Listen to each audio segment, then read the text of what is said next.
Ça m'a beaucoup frappé, cette audition, que les pays européens ont pour la plupart la même approche. Pour 90%, je pense, des sujets, on est absolument sur la même ligne.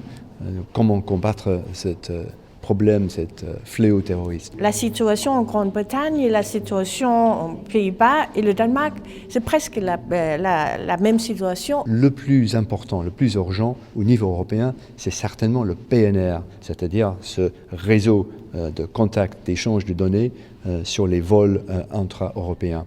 Une autre chose importante au niveau européen, c'est le trafic d'armes. C'est mieux contrôler la circulation d'armes lourdes au sein de l'Union européenne. Nous avons commencé dans la deuxième ville de Danemark qui s'appelle Aarhus et Copenhague avec un projet pionnier et ça marche très très bien. Mais il faut dire que ce n'est pas un modèle qu'on peut nécessairement exporter à 100%. On trouve des mentors, on trouve des coachs, mais des coachs qui vivent la même vie, qui ne sont pas des experts. Il faut travailler très proche des jeunes gens et ça, bien sûr, c'est pas facile à établir un système comme ça. La radicalisation dans les prisons, c'est quelque chose de très important. C'est une pépinière de radicalisation.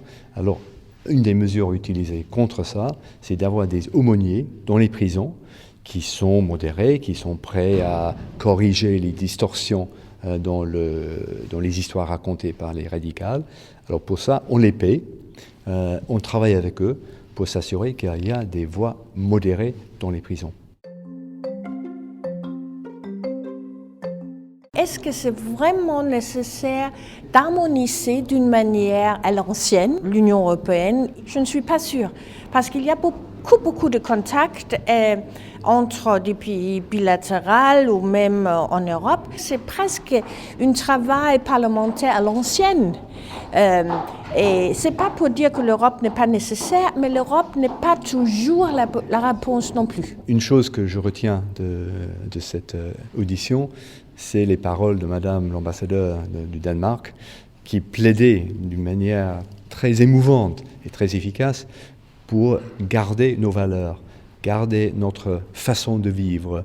Elle a bien décrit la façon de vivre à la danoise. Il ne faut absolument pas perdre ça dans les mesures de sécurité contre le terrorisme.